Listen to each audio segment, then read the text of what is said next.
Nous en sommes au 66e épisode sur cette deuxième saison du magazine Dans le Sahel. Dans le numéro précédent, nous posions le débat sur le lien entre disparité salariale et insécurité. Il est possible qu'un fonctionnaire mal payé se retrouve dans les groupes armés. Je ne vais pas citer de nom, mais j'en connais beaucoup.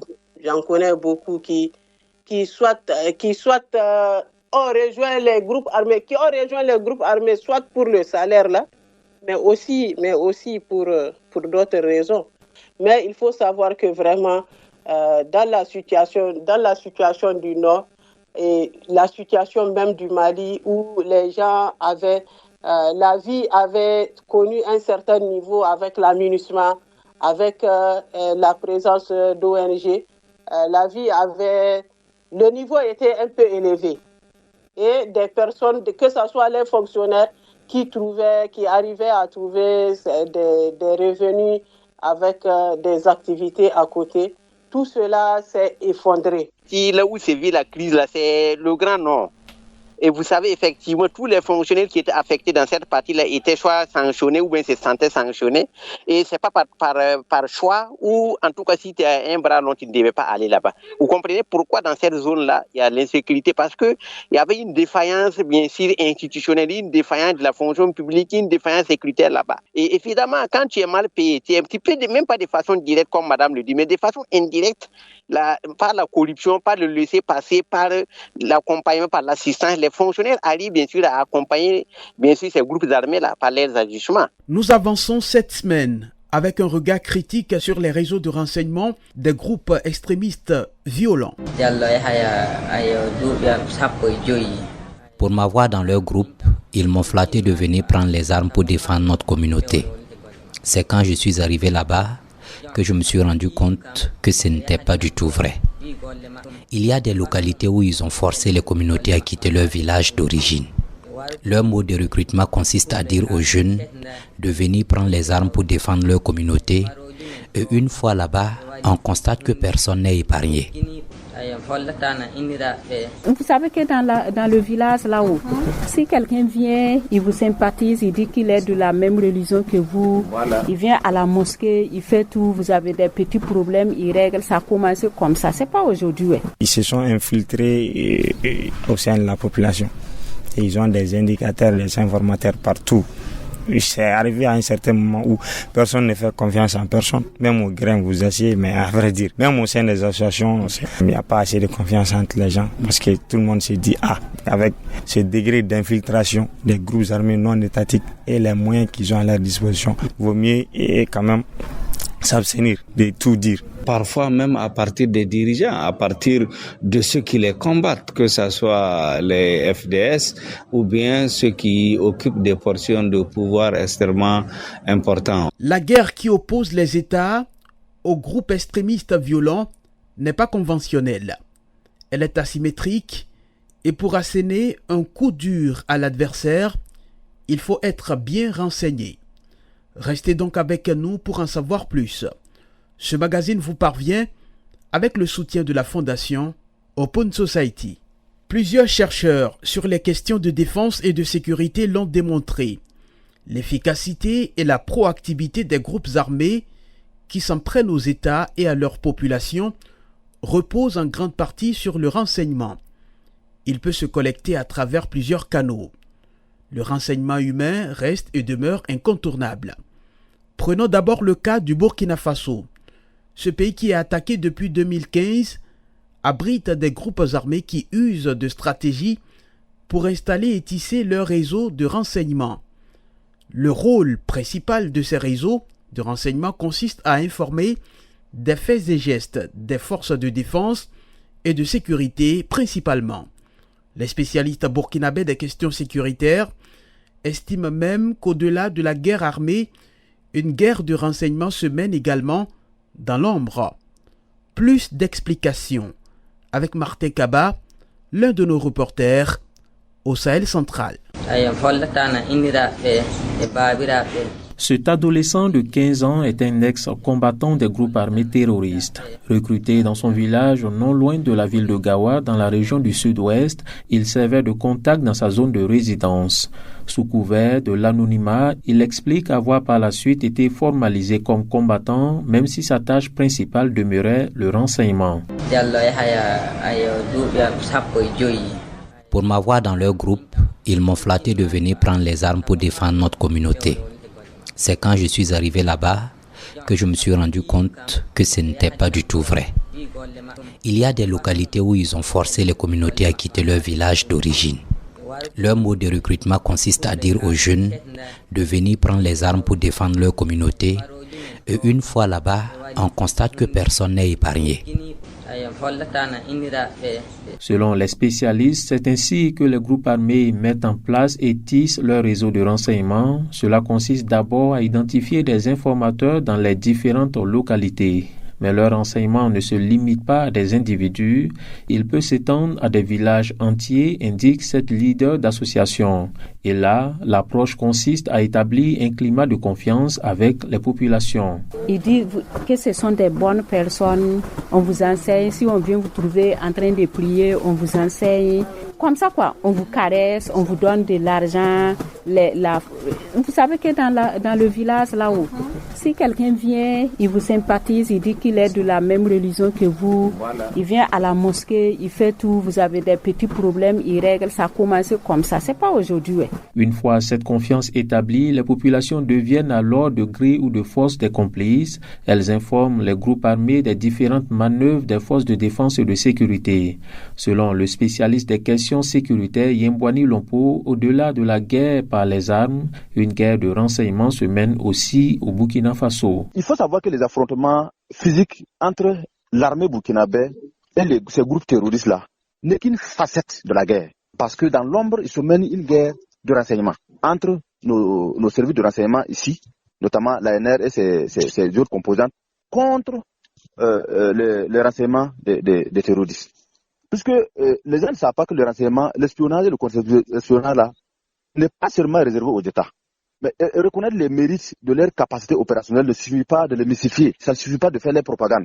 C'est juste reconnaître que en leur sein, ils ont des services qui sont capables de mener une guerre dans l'ombre. Selon cet analyste des questions sécuritaires, les groupes armés utilisent des méthodes diversifiées pour établir et étendre leur réseau de renseignement, mais il rassure, il est bien possible de déjouer leur capacité à travers l'infiltration. Il est bien vrai que beaucoup de pays, même les nations les plus développées avec des composantes, je dirais, des technologies avancées, ont eu du mal à pouvoir infiltrer, mais il n'est pas impossible.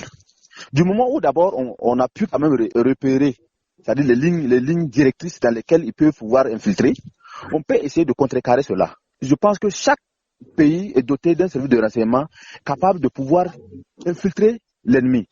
C'est ce que nous devrons faire. Nous devons travailler à ce qu'il y ait des agences qui travaillent juste pour pouvoir infiltrer l'ennemi. L'espion n'a pas le choix que d'aller dans la sympathie de l'ennemi, de pouvoir faire croire à l'ennemi qu'il bosse pour lui. Pour Yembwani Lompo, il est essentiel de mener à bien cette guerre de renseignement et prendre le dessus sur les groupes terroristes. Et pour y arriver, il est important de doter les services de renseignement nationaux en moyens nécessaires, logistiques et financiers compris. Martin Kaba l'a dit, les groupes armés utilisent plusieurs méthodes pour tisser et étendre leur réseau de renseignement. Selon l'analyste des questions sécuritaires Yembwani Lompo, il s'agit essentiellement de 4 méthodes qui vont de la confiance à la torture en passant par l'achat des consciences. Écoutons ses explications au micro de Martin Kaba. D'abord, la plus facile des méthodes, c'est de récupérer en fait les grés authentiques des populations. Et quand ils arrivent dans une zone, il suffit de dire « nous sommes là pour vous protéger ». Et comme nous sommes là pour vous protéger, nous menons votre combat. Et comme vous êtes marginalisés, nous pouvons faire la récupération. Et c'est cette récupération morale-là qu'ils utilisent pour avoir des agents. Donc les agents dormants travaillent pour eux. Et voilà pourquoi, à tout moment que nos armées sont sur le terrain, ils sont très informés. Ils sont informés tout simplement parce qu'ils ont toujours un maillon civil, c'est-à-dire un maillon de population que nous, on appelle complices. Ce sont ces complices-là qu'il transite les informations. Voilà, ça c'est la première des méthodes. La deuxième des méthodes, c'est l'intimidation. C'est-à-dire que quand ils sont dans une zone, ils obligent les populations civiles à collaborer avec eux. Et si vous ne le faites pas, ils vous traitent de traître. Et vous n'avez pas le choix que de collaborer. Ou vous collaborez, vous restez, ou vous ne collaborez pas, vous êtes tué. Et la troisième des méthodes est que, malheureusement, quand deux fois, ils arrivent à pouvoir appréhender un soldat ou bien un VDP, ils l'utilisent pour pouvoir suggérer des informations. Et ça, c'est vraiment capital. Parce qu'ils ne se contentent pas seulement de le manœuvrer jusqu'à mot censure. Et quand ils le prennent, ils essaient de le presser au maximum. Comme le font, bien sûr, nos services étatiques. Yembouani Lompo, analyste burkinabé des questions sécuritaires. Au Mali, les groupes armés non étatiques présents dans le centre et le nord du pays ont adopté des stratégies pour renforcer leur système de renseignement. Ils recrutent des individus qui leur donnent des informations. À cela s'ajoutent les infiltrations des populations locales. Par peur de représailles, certains civils se mettent à leur service. Aliou Cham a discuté avec des personnes affectées par l'insécurité. Dans la région de Mopti, au centre du Mali, les groupes armés non étatiques continuent de renforcer leur présence. Le groupe de soutien à l'islam et aux musulmans et l'État islamique au Sahel, qui sont actifs dans la zone, ont développé des stratégies pour renforcer leur réseau de renseignement. L'une des stratégies repose sur l'infiltration des populations locales. Hamadoun Maïga, un jeune leader de la région. Ils se sont infiltrés au sein de la population. Et ils ont des indicateurs, des informateurs partout. C'est arrivé à un certain moment où personne ne fait confiance en personne. Même au grain, vous essayez, mais à vrai dire, même au sein des associations, il n'y a pas assez de confiance entre les gens. Parce que tout le monde se dit, avec ce degré d'infiltration des groupes armés non étatiques et les moyens qu'ils ont à leur disposition, il vaut mieux quand même s'abstenir de tout dire. Parce qu'il y en a vu ici des assassinats ciblés de façon répétitive. Et on sait que quand même c'est les proches de ces victimes-là qui donnent l'information. Mais on ne sait pas quel proche, professionnel, soit social, ou bien au sein de la famille, ou bien dans un grain, ou bien amical. Des recrutements de personnes issues des communautés sont aussi une autre méthode des terroristes. Certaines d'entre elles, soumises à des pressions, sont contraintes de fournir des informations par peur de représailles. Témoignage de ces défenseurs des droits de l'homme qui a requis l'anonymat. Ces populations souvent sont prises en étau. Ils n'ont aucun choix que de collaborer avec ces gens parce qu'il y a vraiment des représailles. Il y a des représailles très dures souvent lorsque vous refusez de coopérer avec eux. Dans d'autres cas, des civils collaborent volontairement avec les groupes armés, devenant leurs principaux informateurs. Massiré Diop, journaliste et analyste sécuritaire. Il y a certains qui sont véritablement engagés de façon assez directe avec ces groupes. Ça existe. On sait aussi que ce sont des groupes qui travaillent pas comme une armée professionnelle avec des services de renseignement, avec ainsi des outils assez performants dans le domaine de la communication, mais c'est les relations humaines. Et aucune machine au monde ne peut remplacer cette relation. Donc ce sont des gens qui jouent beaucoup sur ce côté-là, sur le côté humain. Il n'y a pas mieux renseigneur ou il n'y a pas mieux en tout cas source d'information qu'une personne.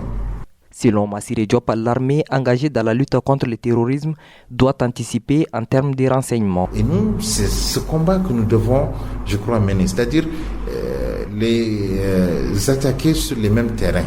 C'est comme ça qu'on parviendra à prendre de l'avantage sur eux. Ils ont toujours une longueur d'avance sur nous. Pourquoi ? Mais c'est ça qu'on doit chercher. Je pense que tout le travail qui doit être fait aujourd'hui doit être consacré à ça. En termes de renseignement, en termes d'intégration dans les communautés, en termes de tout ce qui peut permettre un peu à une personne d'adhérer chez eux, nous devons travailler ce côté-là. Pour contrecarrer ces réseaux de renseignement, les autorités militaires ont renforcé leur système de surveillance du territoire permettant de suivre les mouvements des groupes armés non étatiques. Elles sollicitent aussi l'implication des populations des zones instables pour être informées des activités suspectes.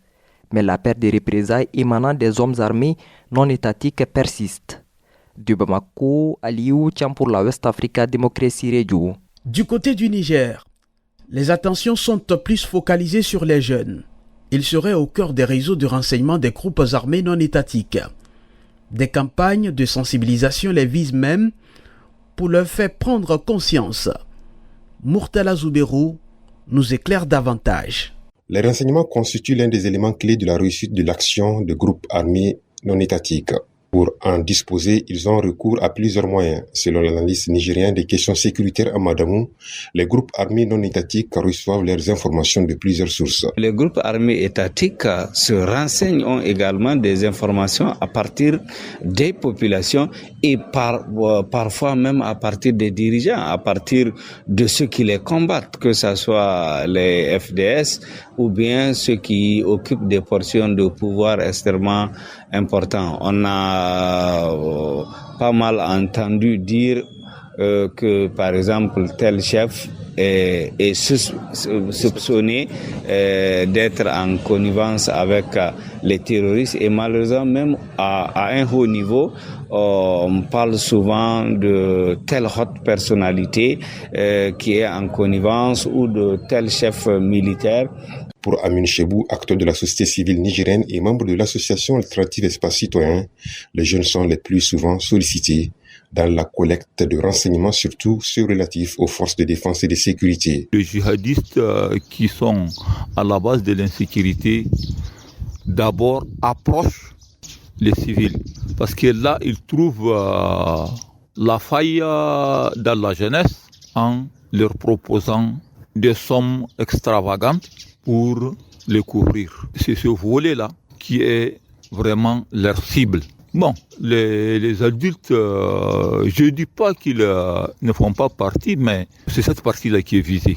C'est ça la cible. La recrudescence des attaques terroristes menées avec le soutien de cette frange de la population a conduit l'association nigérienne des jeunes unis pour le développement en Jude à mener plusieurs séries de sensibilisation sur les dangers de la collaboration avec les groupes armés non étatiques. Le président de l'association, Ozerou Maman Amadou. On essaie de mener des activités de sensibilisation auprès de la population, auprès des jeunes surtout, et des femmes. Parce que les femmes, ce sont les mamans des jeunes. Et souvent, dans la plupart des cas, c'est les jeunes qui sont des proies faciles aux groupes terroristes. C'est à eux qu'on fait des propositions pour gagner certaines choses. Et c'est eux qui sont prêts à exposer leur vie quand il s'agit des groupes terroristes. On a eu à partir de Niamey jusqu'à dans quelques régions, quelques départements, on était allé, on a pris attache avec la jeunesse, on a fait comprendre les enjeux de l'insécurité et le rôle que la jeunesse doit jouer dans ce combat, dans cette lutte contre l'insécurité qui sévit dans nos trois États, notamment l'Alliance des États du Sahel, dans le Sahel. Dans la région de Tawa, au nord du Niger, les acteurs de la société civile multiplient les efforts visant à dénoncer les complices qui fournissent des informations aux groupes armés non étatiques. Hassan Bakou est le coordinateur régional des acteurs de la société civile de la région de Tawa. C'est même pas la dénonciation par rapport aux actes que posent ces terreaux, même les complices, par exemple ceux qui les alimentent en carburant, en nourriture et autres, nous sommes toujours présents par rapport à leur dénonciation. Nous ne sommes pas restés les bras croisés. Nous remarquons même une accalmie par rapport aux actes qu'ils ont eu à poser. Le réseau local de renseignement des groupes armés non étatiques est bien organisé et efficace. Il peut être fondé sur des liens de parenté et de cousinage, d'après certains experts. De Niamey, Murtala Zouberou pour West Africa, Démocratie Radio. Nous nous tournons maintenant vers un autre expert des questions sécuritaires. Il nous décrit d'abord les réseaux de renseignement des groupes armés terroristes opérant au Sahel. William Assanvon est chercheur principal à l'ISS, l'Institut d'études de sécurité. Nous l'avons joint par téléphone.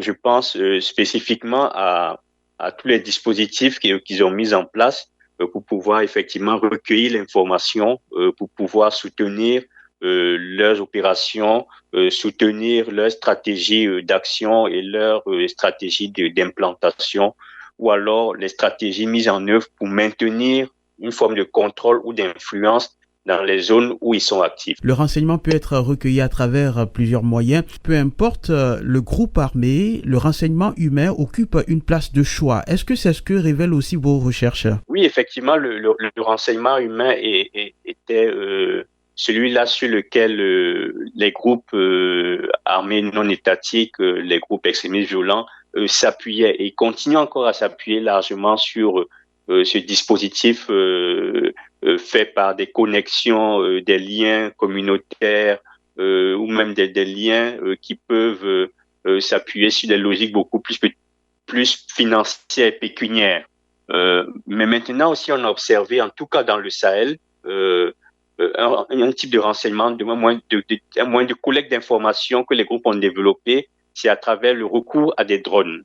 Donc des drones de surveillance, des drones d'observation qui sont acquis par certains de ces groupes-là, ou alors qui sont récupérés entre les mains des forces de défense et de sécurité à la suite d'attaques contre des camps, des commissariats ou des camps militaires. Dans une guerre, il y a toujours des moyens qui sont développés pour intercepter le message ou les messages envoyés par l'ennemi.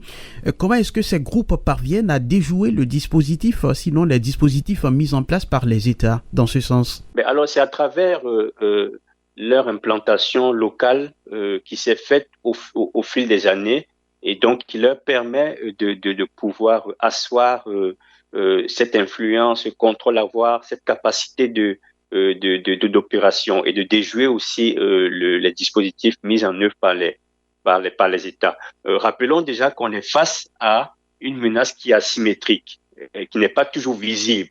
On n'est pas face à des groupes qui sont toujours facilement identifiables par une tenue avec une tenue militaire par exemple, ou alors une tenue en tout cas qui permettent de les identifier.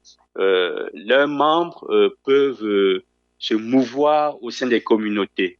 Et donc, ça leur permet d'échapper aux dispositifs de surveillance ou de renseignement qui sont mis en œuvre par les États. Ce sont des groupes qui ont une capacité d'adaptation éprouvée et qui parviennent quand même à trouver des moyens pour continuer à opérer. Quand bien même certains experts estiment qu'il y a parmi les États confrontés à l'insurrection djihadiste, il y en a qui sous-estiment ou bien qui méprisent ces groupes armés. Oui, je pense qu'il y a effectivement la nécessité de comprendre, de prendre la pleine mesure de la capacité de résilience et d'adaptation de ces groupes-là. Et il est important de pouvoir identifier tous leurs modes opératoires, toutes les failles ou toutes les fragilités qu'ils utilisent, de pouvoir prendre, ne pas les sous-estimer, effectivement, y compris dans leur capacité d'action et leur capacité de renseignement. Il est important de véritablement garder un état de vigilance et d'avoir l'esprit le plus ouvert possible pour pouvoir justement identifier tous ces modes opératoires là. Et je crois qu'il est important aussi de ce point de vue de pouvoir s'appuyer sur quelque chose qui de plus en plus est difficile dans la région, qui est la coopération régionale, qui est de plus en plus problématique, en tout cas par rapport vis-à-vis de certains pays. Elle est peut-être au beau fixe au niveau des pays de l'AES, l'Alliance des États du Sahel, mais elle est largement lacunaire et défaillante quand il s'agit de coopération avec les pays voisins, les pays tels que la Côte d'Ivoire, le Ghana dans une moindre mesure, mais beaucoup plus la Côte d'Ivoire, le Bénin, et dans une moindre mesure aussi le Togo. Donc c'est cette coopération, cet échange d'informations au niveau régional qui pêche un peu et qui permet encore à ces groupes-là de pouvoir bénéficier de ces failles-là qui leur permettent de continuer à opérer, à se développer et à s'implanter. William Assanvan, chercheur principal à l'Institut d'études de sécurité. Dans le Sahel, épisode 66, deuxième saison, c'est terminé.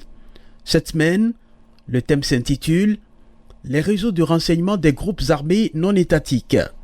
Ce magazine est réalisé avec le soutien de la Fondation Open Society et peut être écouté sur notre site wadr.org. Rejoignez-nous pour discuter sur notre page Facebook WADR, service français, ou écrivez-nous à l'adresse mail wadr en minuscule @wadr en minuscule.org. Notre numéro WhatsApp +221 77 569 77 72 +221 77 569 77 72. Gardez la forme. Salut.